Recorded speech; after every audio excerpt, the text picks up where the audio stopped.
شاید همین الان که داریم ویدیو رو نگاه میکنی همزمان هزار تا کار و فکر دیگه هم تو ذهنت باشه.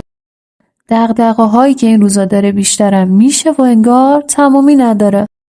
مخصوصا با این شرایطی که الان توی جامعه ما به وجود اومده، هر روز هم حجم زیادی از این اطلاعات و اخبار به سمتمون هجوم میاره. از طرفی زمان هم به سرعت داره میگذره، روزها، هفته ها و ماها همینطور پشت سر هم میگذرن.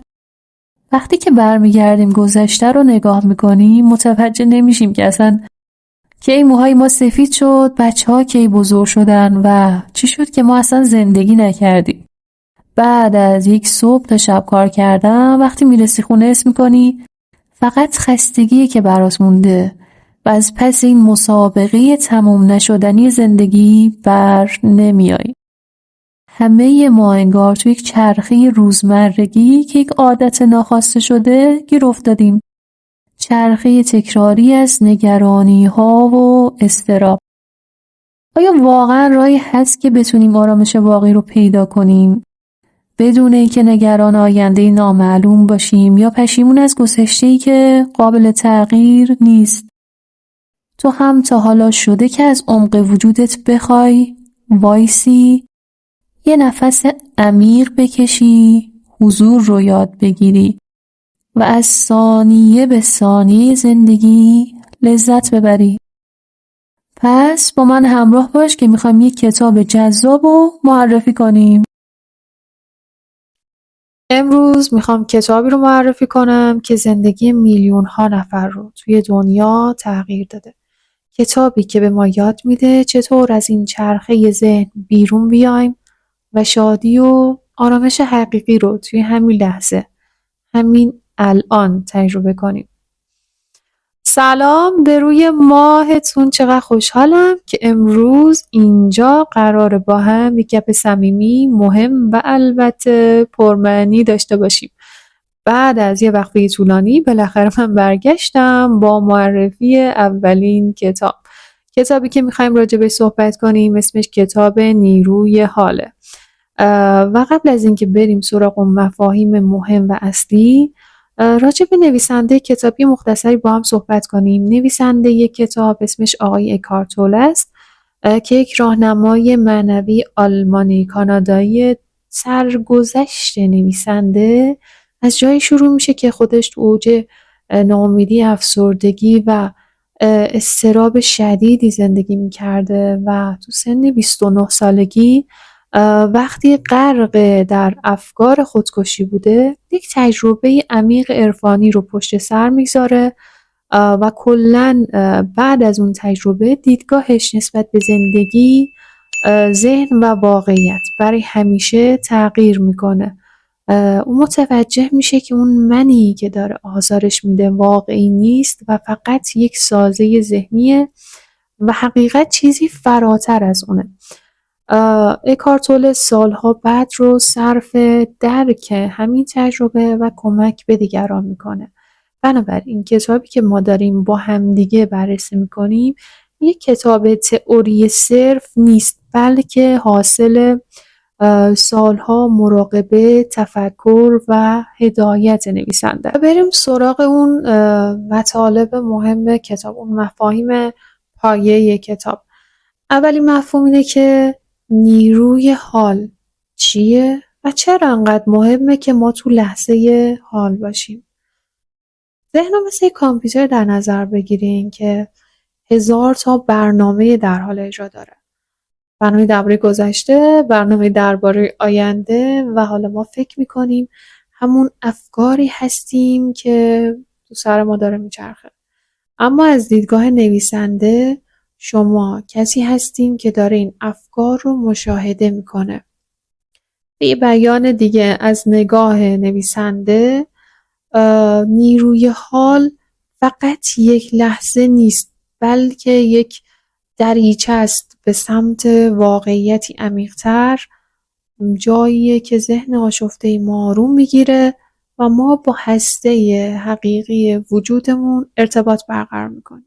نکته دوم، گذشته و آینده توهمات ذهن هستند. ذهن ما مدام در حال ساختن داستان‌های درباره گذشته و آینده است.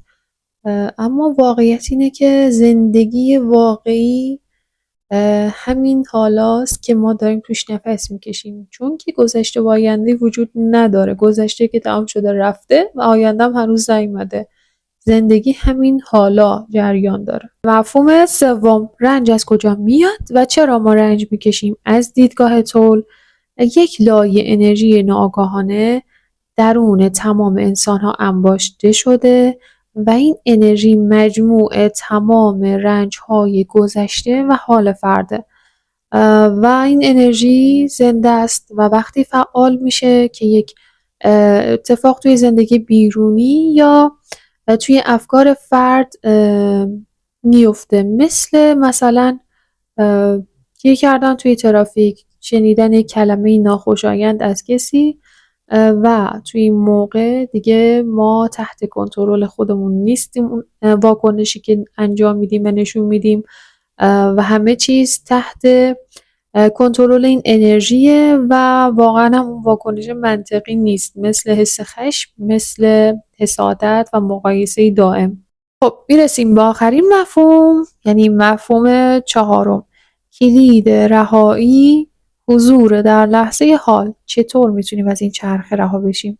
جواب کارتول ساده است اما عمیق. 3 تا راهکار به ما میگه. اولیش توجه به تنفس. در طول روز چند ثانیه رو روی دم و بازدممون تمرکز کنیم. دومین راهکاری که میده، حس کردن بدن. تمرکز روی حسهای بدنی. من یه مثال بزنم، مثلا لباسی که پوشیدی رو، سنگینیش رو روی بدنت حس کنی. وقتی که داری روی زمین راه میری، اون حس راه رفتن روی حالا سرامیک، موزاییک، هر چیزی که هست رو بیشتر بهش توجه کنی. سومین راهکار اینه که مشاهده آگاهانه، به اطرافت با دقت بیشتری نگاه کن. صداها، رنگها، حسا رو بدون قضاوت نگاه کن. این در واقع جواب‌ها شاید خیلی ساده به نظر برسه، ولی واقعا خیلی از ماها اصلا متوجه خیلی از زیبایی‌های اطرافمون نمیشیم، انقدر که نسبت به اونها شرطی شدیم. و در نهایت چرا باید این کتاب مطالعه بشه و چرا من پیشنهاد میکنم که این کتاب رو مطالعه کنین؟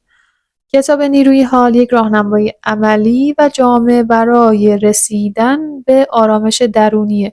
جایی که ذهن آروم باشه، ارتباط حقیقی ما با هستی وجودی شکل میگیره، تاثیر مثبتی روی توانایی‌های درونی ما داره، خلاقیت ما رو بیدار میکنه، روی تعاملات و ارتباطات ما تاثیر مثبتی میگذاره، روابط ما رو غنی‌تر میکنه، ریشه بیماری‌هایی که اکثراً از استرس و اضطراب میان از بین میره و به طور خلاصه میشه گفت که نیروی حال کلید رهایی از رنج و رسیدن به آرامش درونی و خودشکوفاییه.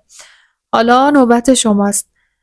اگر تجربه از خوندن این کتاب و مفاهیمش رو دارین، حتما توی کامنت ها به اشتراک بذارین.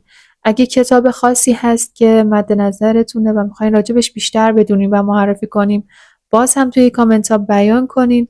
اگر شیوه خاصی برای گفتن خلاصه کتاب هم مد نظرتون هست، حتما اطلاع بدین. من همه کامنت ها رو با عشق میخونم. و اینکه این ویدیو تموم شد، اگر دوست داشتین لایک و سابسکرایب فراموش نشه. منتظر دیدنتون توی ویدیوی بعدی هستم و تا اون موقع به خودت مهربون باش و بدون که من خیلی دوستت دارم. خدا نگهدار.